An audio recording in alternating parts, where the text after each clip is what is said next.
J Drone here. What's going on, guys? We got a Helifar, that's what it says, Helifar.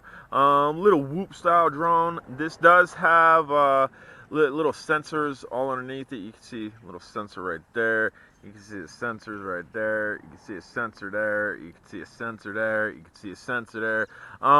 That is extremely novelty. I've done one of these drones that are extremely novelty, but this one comes with a controller too. And that's what we're going to be testing. We're going to be testing the flyability of it. So enough jabberjaw, and let's get the show on. So what we are going to do, we're simply going to plug it in. This will be pretty close to a full flight time. We have a green light blinking in the front and a red in the back. This battery was charged. It was charged like 3 days ago. Throttle up and down, maybe. And beep. So this light went solid. Our lights underneath it both went solid. We have a interactive sending SENEING switch. Sending, whatever. And then we also have a high-low button here for speed. We also have flips and rolls. We're going to be playing with the speed, and we're going to be playing with the flips and rolls. Press up, and it does not start it. Down and out, does not start it. In, seems like it may have calibrated it. Okay, so I did it down and up, and it started. So we're up. And as you can see in this first speed setting, the pitch rate is minimal. My wind is very minimal. If I have a 1 mile an hour wind, that's about it. So you're really not sporting around in the first speed setting. We're gonna bring it back towards itself. That is not my style. Let's check out the yaw. Not extremely slow yaw. So the yaw is a little bit better than the pitch rate. We're gonna go ahead and press the high-low. So, that was 2. So that's better. That's better. That is definitely better. And again, these, if you're getting this for the interactive, basically what the interactive thing would do, it would allow you to put your hand here and bam, it would go forward. Or put your hand under it and it would rise, which it's not on. I'm just kind of simulating what it would do. It would kind of rise like that. That's just me on the sticks. Let's see if we have another speed setting. Or actually, we're going to go into a little bit of yaw. Show you the yaw. It's kind of at a stalemate with the little bit of wind that we have here. So not really aggressive outside at all. We do have a third speed rate. Yaw has picked up a decent amount. Our pitching has picked up enough that we can kind of fly. This guys, I think is going to be a strictly indoor flyer.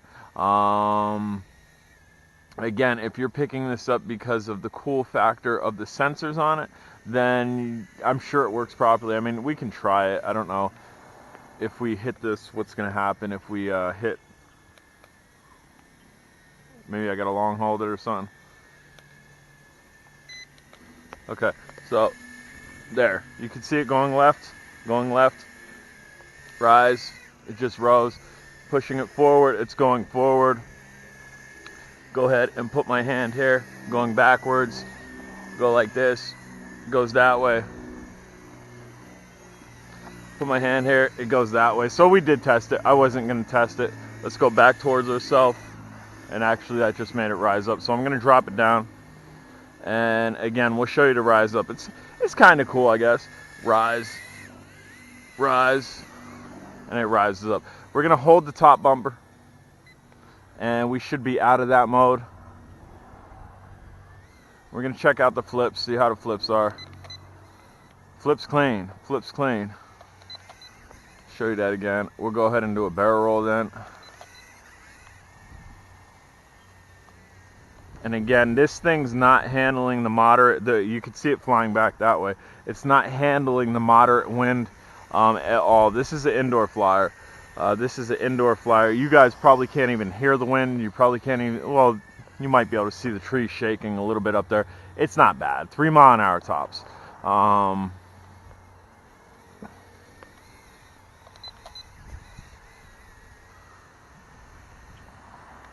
Yeah, you definitely need this in the 3rd speed rate outside. And it's really not going to cook. It's really not going to cook. Right now I have a decent amount of wind kind of blowing towards it.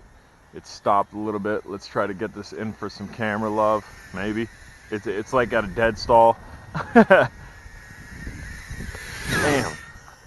Oh, now it's over there. Kind of lost my orientation. There we go. It's coming back. So is this an amazing jaw-dropping drone? No. Is it cool? The cool factor, even myself, I said I wasn't going to test the cool factor. I wasn't going to test the novelty of it. Was the cool factor pretty cool? It was pretty cool. If there was no wind out here to impress your friends or to show your friends or to get for a child to mess around with it around their friends and they'd be like, oh, look what I can do. I'm like Iron Man, and bam, move, and the drone will move, and put it up and the drone will go up. And again, bam, so there's a little look at it. Cheap drone, whoop style drone. If you got this and you got it for the novelty fact and you were over the novelty fact, it'd be very simple to drop 010's board in this. It'd be very simple to drop a beta FPV board in this if you wanted to run an acro on it. I don't know exactly what size motors we got there. We are blinking. We did just get an LVC. I'm not sure what type of flight time we are at, but I think it got a decent flight time. I think it got a decent flight time for a non-aggressive but aggressive flight for it. You can see I'm full pitch forward. It's not going over that grass line until the wind stops.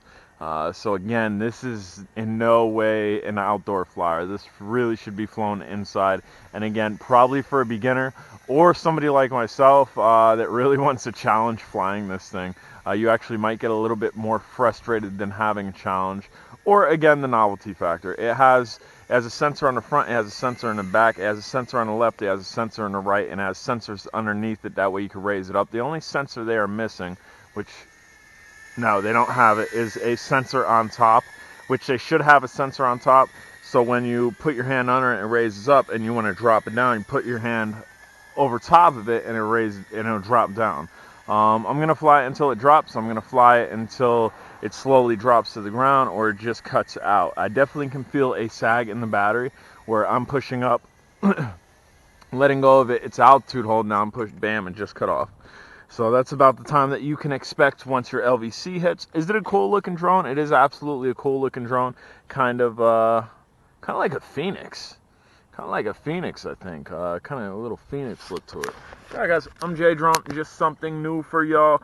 If you haven't subscribed, subscribe. And again, beginner drone, advanced pilot, challenge / frustration drone, or with all these sensors, novelty factor, you want to check it out, you want to impress your friends, you want to be like Iron Man, cheapo drone, and then once you get sick of that, if you do get sick of that, if you're amused by that forever, then that's great. But if you get sick of that, you could then throw in a 010's board, bind it to the jumper, or get a beta FPV and also bind it to the jumper, or any other transmitter with a multi-protocol module in it. Alright guys, if you haven't subscribed, smash the subscribe button. If you have any questions, comments, concerns, definitely get at me. Link for this will be down below. Drone Days links down below, and there's a new group coming. Stay tuned to the channel for that. More about that will happen when it happens. The group's made, but I'm waiting for approval. If you're a part of Drone Days, you already know what it's about. Later.